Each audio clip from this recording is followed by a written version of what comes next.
Bom dia, meus irmãos, meus amigos aqui do nosso grupo Grãozinhos do Caminho no WhatsApp, no nosso canal do YouTube. Sejam todos bem-vindos. Mais um sábado aqui, um final de semana que chegou, né? E vamos lá com o nosso compromisso diário, a nossa leitura do Evangelho segundo o Espiritismo, do Livro dos Espíritos, nossos grãozinhos no caminho de hoje. O Evangelho traz para a gente hoje o capítulo 21. Haverá falsos cristos e falsos profetas? Reconhece-se a árvore pelo fruto. A árvore que produz maus frutos não é boa, e a árvore que produz bons frutos não é má, porque cada árvore se conhece pelo seu próprio fruto. Não se colhem figos dos espinheiros, e não se cortam cachos de uva de sobre as sarças. O homem de bem tira as boas coisas do bom tesouro do seu coração, e o mal tira as más do mau tesouro do seu coração, porque a boca fala do que está cheio o coração. Guardai-vos dos falsos profetas que vêm a vós cobertos de peles de ovelhas e que por dentro são lobos rapaces. Vós os conhecereis pelos seus frutos. Podem-se colher uvas dos espinheiros ou figos das sarças?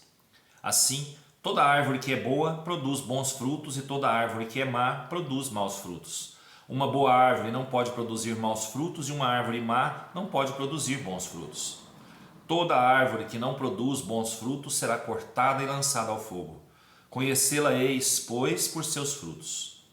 Guardai-vos de que alguém vos seduza, porque vários virão sob meu nome dizendo, eu sou o Cristo, e eles seduzirão a muitos. Levantar-se-ão vários falsos profetas que seduzirão a muitas pessoas, e porque a iniquidade será abundante, a caridade de muitos se resfriará. Mas será salvo aquele que perseverar até o fim.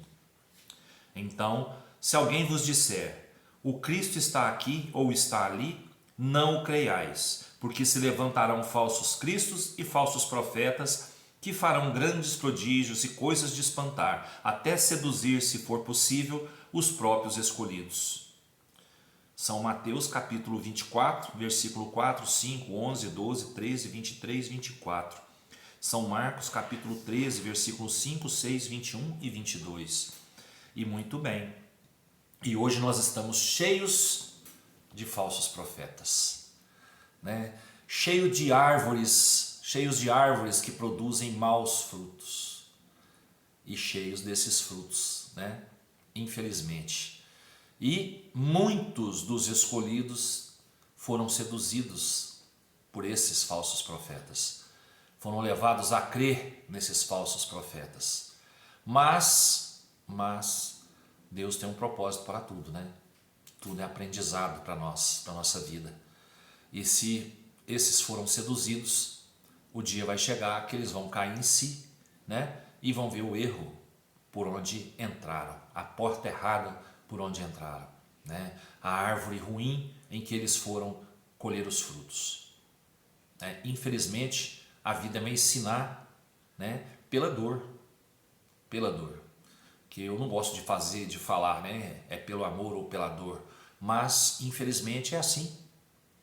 Uns aprendem mais fácil, outros mais dificilmente, né? Uns vão aprender trabalhando no amor, na caridade, outros vão aprender de uma maneira mais dura, né, na realidade da vida, vão aprender por ali, pelos sofrimentos. Então, quanto mais a gente fizer uma filtragem, né, daquilo que a gente escuta, daquilo que a gente ouve por aí, a gente faz a filtragem para ver o que a gente aproveita, o que é bom para nós, para o nosso crescimento espiritual, moral. Quanto mais a gente fizer isso, mais selecionado o fruto vai ser, né? Então vamos procurar nos manter nos lugares em que a palavra é seguida de exemplo. Porque não adianta eu estar num lugar maravilhoso, cheio de gente, todo mundo ali orando, batendo palma, né? E todo mundo feliz ali e tal. Se aquele que está ali falando em nome do Cristo não der exemplo do que ele fala, não der exemplo, não mostrar para nós o fruto, né, da sua árvore, não adianta, né? Nós vamos crer em palavras somente, porque se a gente não vê o exemplo, não vai dar certo. Não é o legal, né? Porque um exemplo fala mais que 1000 palavras. Então vamos lá, vamos procurar fazer as filtragens que nós temos que fazer no nosso dia a dia, em qualquer lugar que seja. Em qualquer lugar que seja. Se estão falando em nome do Cristo, tem que ter uma base muito forte e tem que dar exemplo para poder falar em nome dele. Para poder usar o nome dele, tem que ser ilibado. Tem que ser uma pessoa ilibada. Tá certo? A árvore boa produz bons frutos. A árvore ruim produz maus frutos. Então, se nós estamos num lugar em que uma pessoa, um ser qualquer, fala em nome do Cristo, ele tem que dar bons frutos da sua árvore para poder estar ali falando.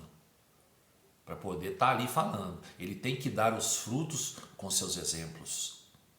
E se ele não dá exemplos bons, certamente não está falando em nome do Cristo.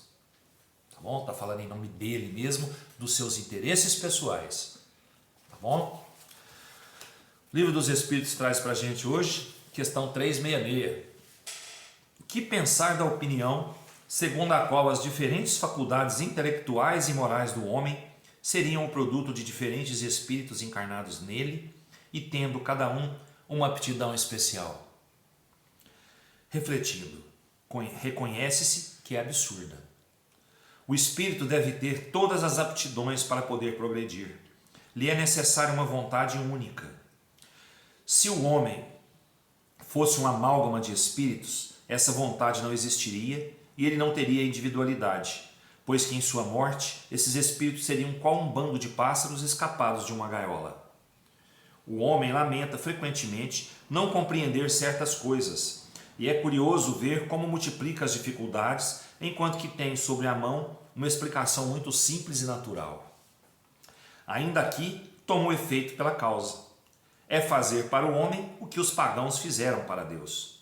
Acreditavam em tantos deuses quantos são os fenômenos do universo, mas entre eles as pessoas sensatas não viam nesses fenômenos senão efeitos, tendo por causa um Deus único. Aí vem uma explicaçãozinha aqui no livro.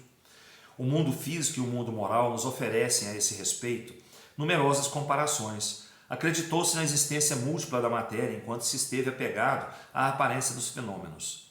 Hoje, compreende-se que esses fenômenos, conquanto variados, podem não ser senão modificações da matéria elementar única.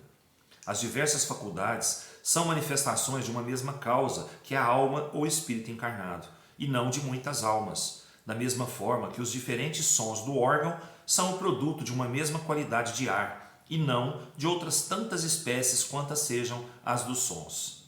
Resultaria desse sistema que quando um homem perde ou adquire certas aptidões, certas inclinações, isso seria pela ação de outros tantos espíritos que vieram ou que se foram, fazendo dele um ser múltiplo, sem individualidade e, por consequência, sem responsabilidades. É uma contradição aos exemplos tão numerosos de manifestações através das quais os espíritos provam sua personalidade e sua identidade. Então, pessoal, como nós falamos ontem, né, um espírito habita o corpo, um só. Então, todas as faculdades desse espírito, as faculdades intelectuais desse ser que recebeu o espírito, todas são derivadas de um espírito só. Não tem como um corpo receber vários espíritos encarnados. Isso não existe, não tem como. A lei não permite isso. A lei física, principalmente também. 2 corpos não habitam o mesmo lugar. Isso vale no plano espiritual também. Tá? 2 corpos não ocupam a mesma posição no espaço ao mesmo tempo. Então, todas as faculdades que um ser tem são derivadas de um único espírito. É só isso a resposta dessa questão aqui. Ela é extensa, para explicar mais um pouquinho, mais detalhadamente, mas ela quer dizer isso. Todas as nossas faculdades são derivadas do nosso espírito. Pronto, acabou. É isso aí, meus amigos, meus irmãos, o que nós tínhamos para falar hoje, para o nosso pequeno estudo, né? Eu espero que todos tenham aprendido alguma coisa, buscado alguma coisa para si, como eu busquei também, com certeza. E vamos pedir a Deus que abençoe nosso final de semana, com muita paz, muita saúde, muita luz, sabedoria, equilíbrio, né? E vamos descansar bastante para a próxima semana que vem aí, né? Segunda-feira já está aí já, né? Depois de amanhã já é segunda, vai começar tudo de novo, né? E vamos começar cada vez melhor. Que Jesus nos abençoe, nos proteja e fiquem com Deus até segunda-feira, se Deus quiser, Ele há de querer. Beijo no coração.